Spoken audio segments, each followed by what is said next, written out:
ബഡ്ജറ്റിൽ 75% ഉണ്ടായിരുന്ന ഇൻഷുറൻസ് മേഖലയിലെ വിദേശ നിക്ഷേപ പരിധി ഫോറിൻ ഡയറക്റ്റ് ഇൻവെസ്റ്റ്മെന്റ് 100% ഉയർത്തിയിരിക്കുകയാണ്. അതിന്റെ അർത്ഥം നമ്മുടെ ഇൻഷുറൻസ് മേഖല സമ്പൂർണമായും വലിയ പ്രതിസന്ധിയെ നേരിടാൻ പോകുന്നു. നിലവിലുള്ള LIC ഉൾപ്പെടെയുള്ളത് സർവൈവ് ചെയ്യാൻ വലിയ പ്രയാസം നേരിടും. ചുരുക്കത്തിൽ സ്ഥിരം ജോലി ലഭിച്ചുകൊണ്ടിരുന്ന, സ്ഥിരം വരുമാനം ലഭിച്ചുകൊണ്ടിരുന്ന ഇൻഷുറൻസ് മേഖല ഭാവിയിൽ വലിയ തൊഴിലവസരങ്ങളൊന്നും സൃഷ്ടിക്കാത്ത, സ്ഥിരം തൊഴിലവസരങ്ങൾ സൃഷ്ടിക്കാത്ത ഒരിടമായി മാറും എന്നാണ് അതിൽ നിന്ന് മനസ്സിലാക്കേണ്ടത്. ഇപ്പോൾ റീറ്റെയിൽ സെക്ടറിൽ, റീറ്റെയിൽ വ്യാപാര മേഖലയിലെ വിദേശ നിക്ഷേപത്തെ സംബന്ധിച്ച് നമുക്കറിയാം. സിംഗിൾ ബ്രാൻഡിന് 100%, മൾട്ടി ബ്രാൻഡിന് 51% നിലവിലിപ്പോൾ ഫോറിൻ ഡയറക്റ്റ് ഇൻവെസ്റ്റ്മെന്റ് ഉണ്ട്. അതുണ്ടാക്കിയ അപകടത്തെക്കുറിച്ച് നമ്മളിപ്പോൾ പൂർണ്ണമായും നമുക്ക് ധാരണയുണ്ട്. അപ്പോൾ അതിലൊക്കെയുള്ള ഒട്ടനവധി തൊഴിലവസരങ്ങൾ അസംഘടിത മേഖലയിൽ നഷ്ടപ്പെട്ടു പോയത് നമ്മൾ കണ്ടതാണ്. ഈ അർത്ഥത്തിലാണ് നമ്മൾ ഈ ബഡ്ജറ്റിനെ കാണേണ്ടത്. അതിൽ ഫോറിൻ ഡയറക്റ്റ് ഇൻവെസ്റ്റ്മെന്റ് പൂർണ്ണമായും ഇൻഷുറൻസ് മേഖലയിൽ കടന്നു വരുന്നതോടുകൂടി ഇൻഷുറൻസ് മേഖല അതിലെ സ്ഥിരം തൊഴിലവസരങ്ങൾ സൃഷ്ടിക്കുന്ന ഒരു തൊഴിൽ ദാതാവിനെ കൂടി നമുക്ക് നഷ്ടപ്പെടുകയാണ്. സ്ഥിരം തൊഴിലവസരങ്ങളില്ലാത്ത സ്ഥലങ്ങൾ നഷ്ടപ്പെടുന്നു എന്നതിന്റെ അർത്ഥം സംവരണവും നഷ്ടപ്പെടുന്നു എന്നതുകൂടി നമ്മളതിൽ കാണണം. 2025-നും 2030-നും ഇടയിൽ വലിയ തോതിലാണ് 10 ലക്ഷം കോടിയുടെ പൊതു ആസ്തി വകകൾ വിറ്റോ അല്ലാതെയോ അതിനെ ഉപയോഗിച്ചുകൊണ്ട് പണം സമ്പാദിക്കണം. 2021 ആരംഭിച്ച മോണിറ്റൈസേഷൻ എന്ന് പറയുന്ന പ്രോഗ്രാം അത് വീണ്ടും തുടരും, കൂടുതൽ ശക്തമായി എന്ന് ബഡ്ജറ്റിൽ പറയുകയാണ്. ഇതുണ്ടാക്കുന്ന സ്വകാര്യവൽക്കരണത്തിന്റെ ആഘാതവും വളരെ വലുതാണ്. ചുരുക്കത്തിൽ പൊതു ആസ്തി വകകൾ ഇന്ത്യയിലെ വൻകിട കോർപ്പറേറ്റുകൾക്ക് ലഭിക്കുന്ന, അവർക്ക് കൈമാറാനുള്ള ഒരു മാർഗരേഖ ബഡ്ജറ്റിൽ വരച്ചിട്ടിരിക്കുന്നു. ഇതും വലിയ തോതിലുള്ള തൊഴിൽ നഷ്ടം ഭാവിയിൽ സൃഷ്ടിക്കും. ഞാൻ തൊഴിൽ നഷ്ടമെന്ന് പറയുമ്പോൾ സ്ഥിരം തൊഴിലവസരങ്ങളുടെ വലിയ കുറവ് സൃഷ്ടിക്കാൻ പോകുന്നു. ഈ പൊതു ആസ്തികൾ 10 ലക്ഷം കോടി അതിലൂടെ സമാഹരിക്കാൻ സാധിക്കും വരുന്ന 5 വർഷത്തിനിടയിൽ എന്ന് പറയുമ്പോൾ ആ പണം ഇപ്പോൾ ഒരു പൊതു ആസ്തി വാങ്ങാൻ വേണ്ടി വരുന്ന ഒരു കോർപ്പറേറ്റ് എവിടെ നിന്നായിരിക്കും? അത് പൊതുമേഖലാ ബാങ്കുകളിൽ നിന്നായിരിക്കും അവർ ആ പണം കടമെടുക്കുക എന്ന് കൂടി കാണാം. ചുരുക്കത്തിൽ പൊതുമേഖലാ ബാങ്കുകളുടെ നിന്ന് പണം കടമെടുത്ത് പൊതുപണം ഉപയോഗിച്ച് പൊതു ആസ്തികൾ വിൽക്കുന്ന ഒരു പ്രക്രിയ, ആ പ്രക്രിയ ഇന്ത്യയിൽ ഈ ബഡ്ജറ്റിലൂടെ വീണ്ടും അവർ അടിവരയിടുകയാണ്. ചുരുക്കത്തിൽ പറഞ്ഞാൽ ഇതെല്ലാം പുതിയ തൊഴിലവസരങ്ങൾ സൃഷ്ടിക്കലല്ല, നമ്മുടെ രാജ്യത്ത് ജനങ്ങളുടെ വാങ്ങൽ ശേഷി വർദ്ധിപ്പിക്കലുമല്ല, മറിച്ച് മഹാഭൂരിപക്ഷം വരുന്ന ജനങ്ങളെ കൂടുതൽ ദുരിതത്തിലാക്കുന്ന പ്രതിസന്ധികളാണ് ഇതിൽ സൃഷ്ടിക്കുക എന്ന് വളരെ വ്യക്തമാണ്. ഒരു കാര്യം കൂടി ഇതുമായി ബന്ധപ്പെട്ട് പറയണമെന്നുള്ളത്, ഏതാണ്ട് 3.5 കോടിയോളം വരുന്ന ആളുകൾ മാത്രമാണ് നമ്മുടെ രാജ്യത്തെ ടാക്സ് പേയേഴ്സ് ആയിട്ടുള്ളത്. അവരെ തൃപ്തിപ്പെടുത്താൻ, അല്ലെങ്കിൽ അതിനുള്ളിൽ വരുന്ന ആ ടാക്സ് പേയേഴ്സിലെ 3.5 കോടി ആളുകളുടെ അതിലെത്ര പേരുണ്ടാകും 1 ലക്ഷം രൂപയുടെ ഈ പറയുന്ന പ്രതിമാസ വരുമാനമുള്ളവർ? ആ ഒരു മാസം 1 ലക്ഷം രൂപ മാത്രം പ്രതിമാസ വരുമാനമുള്ള ആളുകൾക്ക് ഉപയോഗപ്രദമായ ഒരു ടാക്സ് റിലാക്സേഷനാണ് സ്ലാബ് ഉയർത്തലിലൂടെ ഇവർ പ്രഖ്യാപിച്ചുകൊണ്ട് ഡൽഹി തെരഞ്ഞെടുപ്പിൽ ലക്ഷ്യം വയ്ക്കുന്നത്. എന്റെ ചോദ്യം, ഈ ബഡ്ജറ്റിൽ തന്നെ പറയുന്നുണ്ട്, എക്കണോമിക് സർവേ റിപ്പോർട്ടിൽ തന്നെ പറയുന്നുണ്ട്, ഗിഗ് വർക്കേഴ്സ് അവർ രജിസ്റ്റർ ചെയ്യുന്ന ഇ-ശ്രം പോർട്ടൽ ഗവൺമെന്റ് ഒഫീഷ്യൽ ഡോക്യുമെന്റ് ആണ്, ഒഫീഷ്യൽ സൈറ്റാണ്. ആ ഇ-ശ്രം പോർട്ടലിൽ മാത്രം കോടിക്കണക്കിന് മനുഷ്യർ, എന്റെ ഓർമ്മ ശരിയാണെങ്കിൽ 30 കോടിയോളം വരുന്ന ആളുകൾ രജിസ്റ്റർ ചെയ്തിട്ടുണ്ട്. രജിസ്റ്റർ ചെയ്തവരുടെ എണ്ണാണ് പറയുന്നത്. അപ്പോൾ അസംഘടിത മേഖലയിലെ ഒട്ടനവധി മനുഷ്യർ അവരെല്ലാം അപ്പുറത്ത് നിൽക്കുമ്പോഴാണ് ഇന്ത്യൻ ജനസംഖ്യയിലെ വെറും 3.5 കോടി മാത്രം വരുന്ന ആളുകളുടെ, ആ ആളുകളിൽ തന്നെ ഒരു ചെറിയ ന്യൂനപക്ഷത്തിന്റെ, 3.5 കോടിയിൽ വരുന്നവരും ടാക്സ് പേയേഴ്സ് എല്ലാവരും 1 ലക്ഷം മാത്രം വരുമാനമുള്ളവരല്ലല്ലോ പ്രതിമാസം, അതിലൊരു ചെറു ന്യൂനപക്ഷത്തിന്റെ മാത്രം ഒരു കാര്യത്തെ ഇന്ത്യയിലെ ഒരു വിഭാഗം മാധ്യമങ്ങൾ ഹൈലൈറ്റ് ചെയ്യുന്നത്, BJP വലിയ പ്രകീർത്തനമായി പാടുന്നത്. വിലക്കയറ്റം നിയന്ത്രിക്കാൻ ഇതുകൊണ്ട് സാധിക്കുമോ? വിലക്കയറ്റം നിയന്ത്രിക്കണമെങ്കിൽ ഇന്ധനവില, ആ ഇന്ധനവിലയുടെ കാര്യത്തിൽ ശ്രദ്ധിക്കണം. GSTയിൽ നിങ്ങൾ കട്ട് ചെയ്താൽ മനസ്സിലാകും. GSTയിൽ കുറവ് വരുത്തിയാൽ ഈ രാജ്യത്തെ മഹാഭൂരിപക്ഷം വരുന്ന ജനങ്ങൾക്ക് അതിന്റെ ആശ്വാസം കിട്ടും. അതേസമയം 3.5 കോടി ആളുകളിലെ ഒരു ചെറു ന്യൂനപക്ഷത്തിന് വേണ്ടി ചെയ്ത ഒരു കാര്യത്തെ നിങ്ങൾ ഹൈലൈറ്റ് ചെയ്യുമ്പോൾ നിങ്ങൾക്ക് അത്രമേൽ ഈ രാജ്യത്തെ ജനങ്ങളുടെ ജീവിത ചെലവ്, അവരുടെ വാങ്ങൽ ശേഷി ഉയർത്തണമെന്ന ആഗ്രഹമുണ്ടെങ്കിൽ GST അല്ലേ നിങ്ങൾ കട്ട് ചെയ്യേണ്ടത്?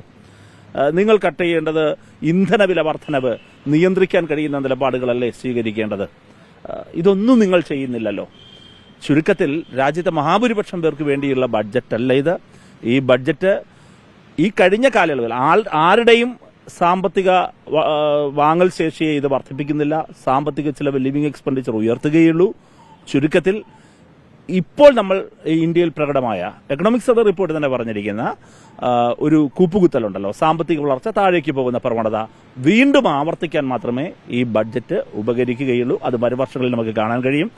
ഒരു കാര്യം ഉറപ്പാണ്, യുവജന വിരുദ്ധമായ ബഡ്ജറ്റിനെതിരെ ശക്തമായ പ്രതിഷേധം ഡിവൈഎഫ്ഐ രാജ്യവ്യാപകമായി ഉയർത്തിക്കൊണ്ടുവരും. ഈ കഴിഞ്ഞ മണിക്കൂറുകളിൽ ഞങ്ങൾ ഇത് സംബന്ധിച്ച് ശക്തമായ പ്രതിഷേധത്തിന് ആഹ്വാനം ചെയ്തിരുന്നു. വിവിധ സ്ഥലങ്ങളിൽ നടന്നു. വരും ദിവസങ്ങളിലും വളരെ സംഘടിതമായി പ്രക്ഷോഭം ഉയർത്തിക്കൊണ്ടുവരാനും കഴിയുന്നത്ര ഇടത് യുവജന വിദ്യാർത്ഥി സംഘടനകളെ കൂടി അണിനിരത്തിക്കൊണ്ട് യുവജന വിരുദ്ധ ബഡ്ജറ്റിനെതിരായിട്ടുള്ള രാജ്യവ്യാപക ക്യാമ്പയിന് ഡിവൈഎഫ്ഐ നേതൃത്വം നൽകും. ഇതിനു പുറമെ കേരളവുമായി ബന്ധപ്പെട്ടൊരു പർട്ടിക്കുലർ കാര്യം കൂടി പ്രതികരിക്കണമെന്നുണ്ട്. വളരെ പ്രധാനപ്പെട്ട ഒരു സ്റ്റേറ്റ്മെന്റ് ഇന്നലെ വൈകുന്നേരം വരികയുണ്ടായി. അങ്ങേയറ്റം ലജ്ജിപ്പിക്കുന്ന സ്റ്റേറ്റ്മെന്റ് ആയിരുന്നു ശ്രീ ജോർജ് കുര്യൻ മിനിസ്റ്ററിൽ നിന്ന് പുറത്തേക്ക് വന്ന സ്റ്റേറ്റ്മെന്റ്. അങ്ങേയറ്റം ലജ്ജിപ്പിക്കുന്ന. അദ്ദേഹം മലയാളിയല്ലേ എന്നാണ് എനിക്ക് ചോദിക്കാനുള്ള ഒന്നാമത്തെ ചോദ്യം.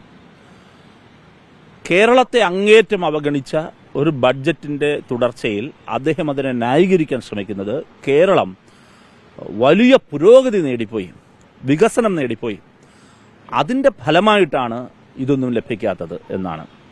അവിടെ ഒരു പ്രശ്നം, വളരെ കൗതുകകരമായൊരു കാര്യം ഈ കൂട്ടത്തിലുണ്ട്.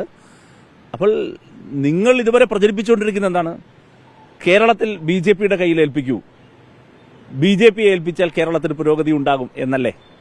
BJPക്ക് ഇതുവരെ കടന്നു വരാൻ കഴിയാത്ത കേരളത്തിൽ വലിയ പുരോഗതി ഇന്ത്യയിലെ മറ്റു സംസ്ഥാനങ്ങളെ അപേക്ഷിച്ച് ആർജിച്ചെടുക്കാൻ കഴിഞ്ഞിട്ടുണ്ട് എന്ന് BJP സമ്മതിക്കുകയാണ്. എന്നിട്ട് അതേ ശ്രീ ജോർജ് കുര്യൻ പറയുന്നു, റോഡില്ലാത്ത, വിദ്യാഭ്യാസ സ്ഥാപനങ്ങളില്ലാത്ത, വികസനത്തിന്റെ വെളിച്ചമെത്തി നോക്കാത്ത ഉത്തരേന്ത്യൻ സംസ്ഥാനങ്ങൾക്കും മറ്റ് സംസ്ഥാനങ്ങൾക്കും വേണ്ടി സ്വാഭാവികമായി കൂടുതൽ പണം അലോട്ട് ചെയ്തതാണെന്ന് അദ്ദേഹം പറയുകയാണ്. അതിന്റെ അർത്ഥം എന്താണ്? BJPക്ക് സ്വാധീനമുള്ള, BJP സ്ഥിരമായി ഭരിക്കാറുള്ള സംസ്ഥാനങ്ങളിൽ വികസനത്തിന്റെ തരിമ്പുമെത്തുന്നില്ല എന്ന് ജോർജ് കുര്യൻ തന്നെ കുറ്റസമ്മതം നടത്തുകയുമാണ്. ഇവിടെ കേരളത്തെ എന്തിനാണ് മാറ്റി നിർത്തുന്നത്?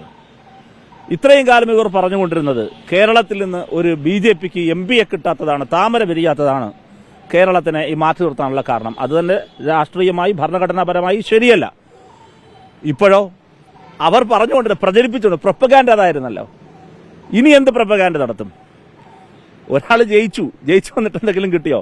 പഴയതുപോലും കിട്ടുന്നില്ല എന്നുള്ളതാണ്. പഴയതുപോലും കിട്ടുന്നില്ല. എന്തായാലും ഈ ബഡ്ജറ്റിന് ശേഷം ശ്രീ സുരേഷ് ഗോപി ഇതുവരെ മിണ്ടിയിട്ടില്ല, വാതുറന്നിട്ടില്ല. അങ്ങനെ ഒരു സഹായമെങ്കിലും ഉണ്ടായി. ശ്രീ ജോർജ് കുര്യൻ വാതുറന്നു.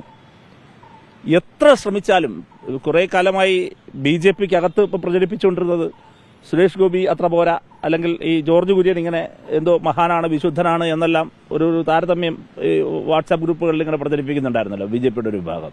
എത്ര അടക്കി വെച്ചാലും, ഈ അറബിക്കഥ സിനിമയിലൊരു ഡയലോഗുണ്ട്, എത്ര അടക്കി വെച്ചാലും അകത്തെ ഈ ഫ്രോഡിങ് പുറത്തു വരുമെന്ന് സുരാജ് ഞാറോട് പറയുന്നുണ്ട്. എത്ര അകത്ത് വെച്ചാലും, അത് സുരേഷ് ഗോപി ആയാലും ശ്രീ ജോർജ് കുര്യൻ ആയാലും ഒക്കെ ഉള്ളിന്റെ ഉള്ളിൽ കിടക്കുന്ന കേരള വിരുദ്ധത അപ്പോഴപ്പോഴും പുറത്തു വരികയാണ്. BJP വിശദീകരിക്കേണ്ട ആരാണ്? BJP ഒരു ദേശീയ പാർട്ടിയാണ്, ഏറെക്കാലമായി രാജ്യം ഭരിക്കുകയാണ്. ആ പാർട്ടി വളരെ കൃത്യമായ ഒരു നയം വ്യക്തമാക്കാൻ തയ്യാറാക്കണം. എന്താണ് കേരളത്തിനുള്ള അയോഗ്യത? എന്തുകൊണ്ട് കേരളത്തെ ഒഴിവാക്കുന്നു? നിങ്ങൾക്ക് രാഷ്ട്രീയമായി എന്താണ് കേരളത്തോടുള്ള വിയോജിപ്പ്? കേരളം ആർജിച്ചെടുത്ത സമ്പൂർണ്ണ സാക്ഷരതയാണോ? കേരളം ആർജിച്ചെടുത്ത വിദ്യാഭ്യാസ നേട്ടങ്ങളാണോ? സാമൂഹികമായ മുന്നേറ്റമാണോ? കേരളം നിലനിർത്തുന്ന സെക്കുലർ ഫാബ്രിക്കാണോ? കേരളത്തിന്റെ പുരോഗമന സ്വഭാവമാണോ? കേരളത്തിന്റെ മനോഹരമായ കൾച്ചറൽ അന്തരീക്ഷമാണോ? എന്താണ് നിങ്ങളുടെ പ്രശ്നം? ഈ കഴിഞ്ഞ കാലയളവിൽ തനതായ നികുതി വരുമാനം വർദ്ധിപ്പിക്കുന്നതിൽ ഇന്ത്യയിലെ ഏതു സംസ്ഥാനത്തിനേക്കാൾ മുമ്പിലെത്തിയ ഒരു സ്റ്റേറ്റാണ് കേരളം. നമ്മൾ ഞങ്ങളുടെ കഴിവ് പരമാവധി ഉപയോഗിച്ച് നികുതി വരുമാനം വർദ്ധിപ്പിച്ചു, തനത് വരുമാനം വർദ്ധിപ്പിക്കുന്നു, വലിയ വികസന മുന്നേറ്റം ഉണ്ടാക്കുന്നു. ടൂറിസത്തിൽ നിങ്ങൾ ഹെൽത്ത് ടൂറിസത്തെ കുറിച്ച് പുതിയ റോഡ് മാപ്പ് ഇടുകയാണല്ലോ. നിങ്ങൾക്ക് മാതൃകയാക്കാൻ കഴിയുന്ന ടൂറിസം പ്രൊഡക്റ്റുകൾ കേരളത്തിൻ്റെതായി പുറത്തു വരുന്നു. കേരളത്തെ നിങ്ങൾക്ക് മാതൃകയാക്കേണ്ടി വരുന്നു.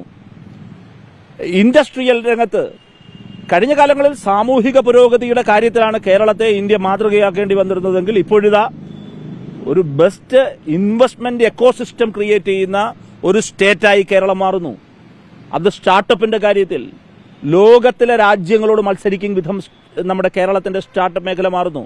കേരളത്തിന്റെ നമ്മുടെ MSME മേഖല, കേരളത്തിന്റെ വ്യവസായ മേഖലയാകെ, കേരളത്തിന്റെ എല്ലാ മേഖലകളിലും എഡ്യൂക്കേഷൻ രംഗത്ത് കേരളത്തിലുണ്ടായ മാറ്റം, പൊതുവിദ്യാഭ്യാസ രംഗത്തുണ്ടായ ഈ കഴിഞ്ഞ കാലയളവിൽ മാത്രമല്ല, ഇപ്പോൾ പറയാണ്, നിങ്ങൾ ആലോചിച്ചു, ഈ ബഡ്ജറ്റിലാണ് അവർ പറയുന്നത് ഇന്ത്യയിലെ സ്കൂളുകളിൽ ബ്രോഡ്ബാൻഡ് കണക്ഷൻ കൊടുക്കുമെന്ന. കേരളത്തിൽ കുട്ടികൾ സ്മാർട്ട് ക്ലാസ് റൂം ഇല്ലാത്ത സ്കൂളുകൾ ഇന്ന് കുറവാണ്.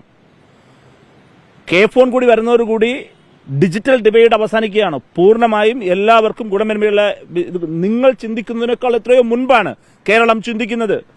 ഉന്നത വിദ്യാഭ്യാസ രംഗത്ത് ഇന്ത്യയിലെ ഏറ്റവും മികച്ച, ഇന്ത്യയിലെ റാങ്കിങ്ങിലെല്ലാം മുന്നിലെത്തുന്ന സർവകലാശാലകൾ നമ്മുടെ സംസ്ഥാനത്ത്. അപ്പൊ ഇതാണോ എന്താ ആരോഗ്യരംഗത്ത്, ഹെൽത്ത് കെയറിൽ കേരളം ആർജിച്ചെടുത്ത നേട്ടാണോ നിങ്ങളുടെ പ്രശ്നം? എന്താണ് ജനസംഖ്യാ നിയന്ത്രണത്തിൽ ഞങ്ങൾക്ക് മുൻപോട്ട് പോകാൻ കഴിഞ്ഞതാണോ ഞങ്ങളുടെ പ്രശ്നം? BJP ഒരു ദേശീയ പാർട്ടി എന്നുള്ള നിലയിൽ, രാജ്യം ഭരിക്കുന്ന പാർട്ടി എന്നുള്ള നിലയിൽ നിങ്ങൾ വളരെ കൃത്യമായി രാജ്യത്തോട് പറയണം, കേരളത്തോട് പറയണം, നിങ്ങൾക്ക് എന്താണ് ഞങ്ങളോടുള്ള വിയോജിപ്പ്? കേരളത്തോട്, മലയാളികളോട്, കേരളീയരോടുള്ള വിയോജിപ്പ് എന്താണ്? ഇവിടെ റെയിൽവേ വികസനം കേരളത്തിന്റെ ബേണിംഗ് ഇഷ്യൂ അല്ലേ? നിങ്ങളെല്ലാ മാധ്യമങ്ങളും പരമ്പര ചെയ്യല്ലേ? ജനങ്ങളുടെ പ്രശ്നങ്ങൾ നിങ്ങൾ ലൗഡായി കേൾപ്പിക്കുകയല്ലേ? എന്തുകൊണ്ട് കേരളത്തിന്റെ റെയിൽവേ വികസനത്തിന് വേണ്ടി നിങ്ങൾ സംസാരിക്കുന്നില്ല? വിഴിഞ്ഞം പോർട്ട് യാഥാർത്ഥ്യമാകുന്നതോടുകൂടി ഈ രാജ്യത്തിലെ ഏറ്റവും മുൻനിര ഡെവലപ്ഡ് സിറ്റികളിലൊന്നായി തിരുവനന്തപുരം മാറും. തിരുവനന്തപുരത്ത് ഉണ്ടാകാൻ പോകുന്ന വികസനങ്ങൾ വളരെ വലുതാണ്. ആ വിഴിഞ്ഞം പോർട്ടിനോ വിഴിഞ്ഞത്തിനോടനുബന്ധമായി തിരുവനന്തപുരത്തിന്റെ സമഗ്ര വികസനത്തിനോ ₹1 നിങ്ങൾ വെച്ചോ? ₹1 വിഴിഞ്ഞത്ത് ഉണ്ടാകുന്ന ഈ എക്കണോമിക് മാറ്റം രാജ്യത്തിനാകെ ഗുണമുണ്ടാക്കുന്നതല്ലേ? രാജ്യത്തിന്റെ സാമ്പത്തിക പുരോഗതിക്ക് വിഴിഞ്ഞം പോർട്ട് തിരുവനന്തപുരം നാളെ സംഭാവന ചെയ്യാൻ പോകുന്നത് വളരെ സംഭാവനയല്ലേ? നിങ്ങൾ അതിനെ പരിഗണിച്ചോ?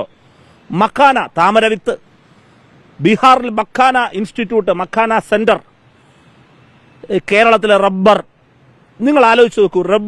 റബ്ബർ ഇന്ത്യയുടെ എക്കണോമിക് സെക്ടറിന് നൽകുന്ന സംഭാവനയും മക്കാന, താമരവിത്ത് നൽകുന്ന സംഭാവനയും ഒന്ന് താരതമ്യം ചെയ്യാമോ? ഇന്ത്യയുടെ എല്ലാ മേഖലകളിലും ഇന്ത്യയുടെ എക്കോണമിയെ ചലിപ്പിക്കുന്നതിൽ റബ്ബർ കർഷകർ വഹിക്കുന്ന പങ്കാണോ മക്കാന കർഷകർ? ഏത് നമ്മുടെ താമരവിത്ത് ആണോ കോമ്പറ്റീറ്റീവ്? ഏതാ മുമ്പിൽ? ഇന്ത്യയിലേക്ക് ഇറക്കുമതി ചെയ്യുന്ന റബ്ബറിന്റെ ഇറക്കുമതി ചുങ്കം അവസാനിപ്പിക്കാൻ നിങ്ങൾ തയ്യാറായോ? അപ്പോൾ കേരളത്തെ അവഗണിക്കുകയാണ്, കേരളത്തോട് ശത്രുതാപരമായി പെരുമാറുകയാണ്. 2 കാര്യങ്ങൾ ആവശ്യപ്പെടുകയാണ് DYFI. ഒന്നാമത്തെ കാര്യം, ശ്രീ ജോർജ് കുര്യൻ ആ പ്രസ്താവന പിൻവലിച്ച് ലോകത്തെല്ലായിടത്തുമുള്ള മലയാളികളോട് മാപ്പ് പറയണം, ആ സ്റ്റേറ്റ്മെന്റ് പിൻവലിക്കണം. രണ്ടാമത്തേത്, BJP നയം വ്യക്തമാക്കണം. നിങ്ങൾ എന്തുകൊണ്ട് കേരളത്തെ അവഗണിക്കുന്നു? അതിനൊരു കാരണം വേണം. എന്താണ് നിങ്ങളുടെ കാരണം? രാഷ്ട്രീയമായ കാരണമാണെങ്കിൽ അത് തുറന്നു പറയാൻ തയ്യാറാകണം. ഒരു കാര്യം നിങ്ങൾ മനസ്സിലാക്കണം, മലയാളികൾ അത്ര പിന്നിലുള്ളവരല്ല. അത് നിങ്ങൾ തന്നെ സമ്മതിക്കുന്നുണ്ടല്ലോ, കേരളം മുന്നിലെത്തിക്കഴിഞ്ഞ സംസ്ഥാനമാണെന്ന്. അതെ, മലയാളികൾ ഒട്ടേറെ മുന്നിലെത്തിക്കഴിഞ്ഞ സംസ്ഥാനമാണ്. ആ മലയാളികൾക്ക് നല്ല ചിന്താശേഷിയുണ്ട്, നല്ല വിവേചന ബുദ്ധിയുണ്ട്. ആ വിവേചന ബുദ്ധി ഉപയോഗിച്ച് BJPയെ കൂടുതൽ ഒറ്റപ്പെടുത്തും. ആത്മാഭിമാനമുള്ള ഒരു മലയാളിക്കും ഇനി BJPയായി തുടരാനാകില്ല എന്ന് ഒരിക്കൽ കൂടി വ്യക്തമാക്കുന്നതാണ് ശ്രീ ജോർജ് കുര്യന്റെ ഈ തികഞ്ഞ അപക്വമായ സ്റ്റേറ്റ്മെന്റ്. അദ്ദേഹത്തിന്റെ ഉള്ളിൽ കിടന്ന കേരളത്തോടുള്ള BJPയുടെ തനതായ വെറുപ്പ് പുറത്തെടുത്ത സ്റ്റേറ്റ്മെന്റ്. അതുകൊണ്ട് ആ സ്റ്റേറ്റ്മെന്റ് പിൻവലിക്കണം. ഞാൻ നേരത്തെ പറഞ്ഞത് ബഡ്ജറ്റിന്റെ യുവജന വിരുദ്ധതയ്ക്കെതിരെ രാജ്യമാകെ DYFI ശബ്ദമുയർത്തും, പ്രക്ഷോഭമുയർത്തും എന്ന് പറഞ്ഞു. അതോടൊപ്പം കേരളത്തിൽ എമ്പാടും ശ്രീ ജോർജ് കുര്യന്റെ ഈ സ്റ്റേറ്റ്മെന്റിനെതിരെ DYFI ശക്തമായ പ്രതിഷേധം പ്രത്യേകമായി ഉയർത്തിക്കൊണ്ടുവരും. പ്രൗഡ് കേരള എന്ന് പറയുന്ന ശക്തമായൊരു ക്യാമ്പയിന് കേരളത്തിലെ DYFI നേതൃത്വം കൊടുക്കും.